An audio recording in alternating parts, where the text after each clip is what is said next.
Hi, my name is Dean Gladu. I'm the Métis Nation BC Region 3 Director, as well as the Minister of Sports and Active Living, the Minister of Natural Resources, and the Associate Minister of Justice. I'm very honored to be here and speak on behalf of the Métis Nation. I come from the descendant of a French father, as well as a Cree grandmother, as well as on the other side of my family, a Scottish father, and as well as a Cree grandmother. So that's both essence of my family, my mother and father's lineage. And we the Métis, over time, have developed our own language and our own culture because we are truly descendants of the European fur trade and as well as the First Nations. And throughout time, we became our own people, our own community, and through that survive of all the great winters. As well as one thing about the Métis, we were the beginners of helping draw those bridges between European as well as First Nations relationships. And to this day, we as Métis continue to play that role. And who we are today is we are now pushing our agenda. Many people always ask me, who are the Métis? Where do they come from?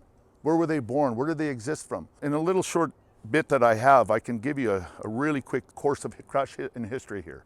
1816 is the first time when my great-grandfather, Cuthbert Grant, flew this flag, and we exerted ourselves in this country as a people. And then we go to 1885, where Louis Riel was hung for standing up for what we were doing, and we know Louis Riel was the father of Confederation for Manitoba and his belief in a better Canada, and he wanted our people incorporated in it. In 1982, we became part of the Constitution of Canada, which is now which says that Section 35, Aboriginals defined as First Nations, Métis, and Inuit. And in 2017, our people were enshrined, in fact, just as recently, into the Supreme Court of Canada, enshrined us as we are, in fact, Indigenous people in this country. So forever we are enshrined, and it's now people need to learn who we are.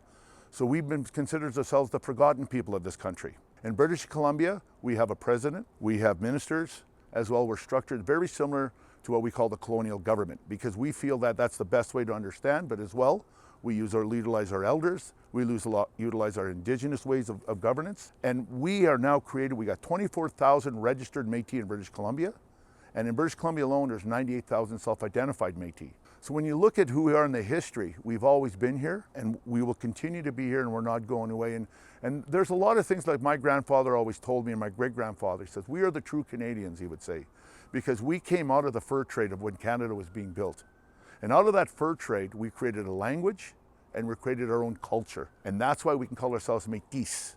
We are different than the other two distinct Indigenous nations, which are First Nations, as well as Inuit. So again, I encourage you to read more online. You know, there's a lot of information. And one book that I really strongly suggest, and my cousin's gonna be happy that I'm giving her a little shout out, is The Northwest is Our Mother.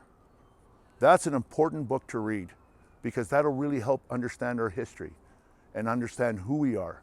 And many of our own Métis are still understanding who they are in real definition. I was very fortunate to be raised in the culture as well as the language.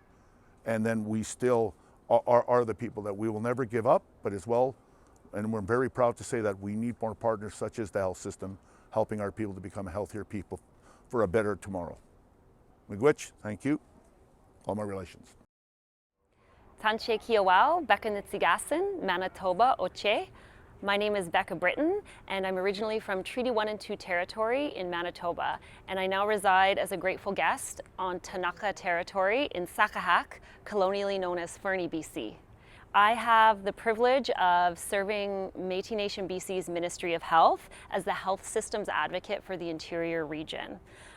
So a big part of my work has really been to revitalize and bring to life the letter of understanding that MNBC holds with Interior Health. The letter of understanding is an official agreement between MNBC and Interior Health that outlines joint commitments aiming to improve health and wellness outcomes for Métis in the interior region.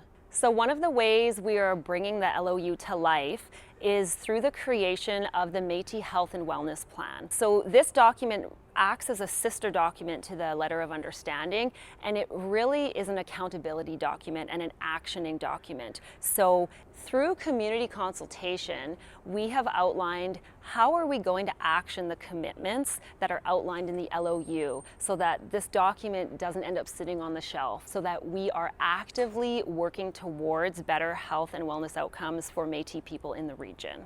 Prior to my current role, I worked as a frontline healthcare worker with Interior Health for over 10 years. And it was through that experience that I really saw firsthand and witnessed the anti-Indigenous racism that exists and unfortunately persists in our healthcare system. So what does cultural safety mean in a healthcare setting? One of the ways that we can achieve cultural safety for Métis people is to increase the Métis representation in the Interior Health workforce.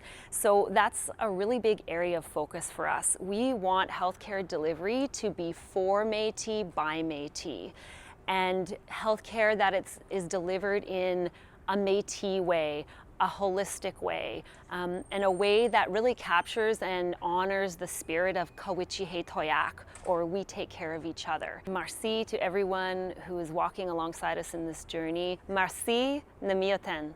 Yeah, thanks for pulling me out here and wanting to have a chat. My name's Jagger, so I'm the Minister of Health for Métis Nation BC.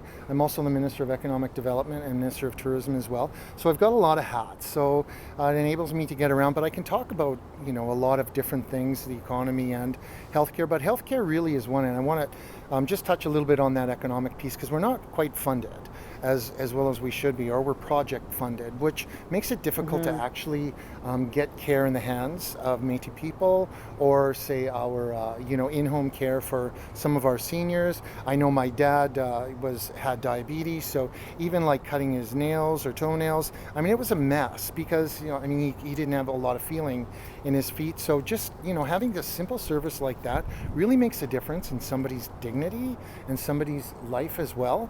And a lot of Métis people are proud, so they're not always out there to ask for help. So when we have different sessions, and we've had a few around the province, we're going to be having one coming up here in the interior. Yeah, excited for that. Yeah, we talk about those things, and some of the community members are sharing those stories, those intimate stories with healthcare workers from the interior here, and I think that gives them a little bit of a better perspective on how to do the healthcare. So we're hoping that as Métis Nation BC and our Ministry of Health, we're going to be able to help Interior Health with maybe some of those challenges. Yeah, and I think that's it's really crucial that Interior Health staff and healthcare staff across the province know who the Métis people are, and some of the historical context of who we are as a people and how that affects healthcare access, maybe hesitancy to access care. We have a lot of residential school survivors,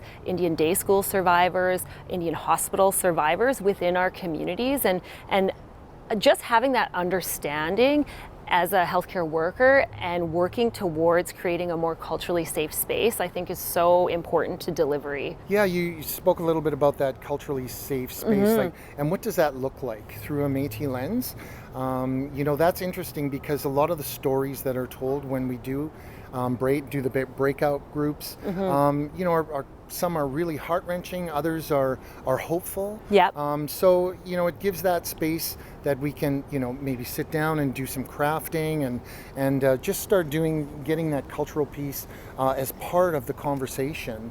What I really like and I'm excited about is maybe some of the partnerships that we can develop, because like I said, the funding isn't always equalized. First Nations is pretty dominant out here, and often Métis people get left behind, or they're an afterthought to a lot of things. But if we're always there and we say, listen, where are the Métis at this table, or should they be at the table? Who to call, maybe some of the community leaders who can come in and help with some elders maybe that are coming in and struggling with different things. So that intimate, I think, relationship part is what we're trying to build by going out to different health agencies and communities and bringing that all together. So by being the conduit, I think it's a real advantage for Interior Health to take advantage of what we're trying to achieve here.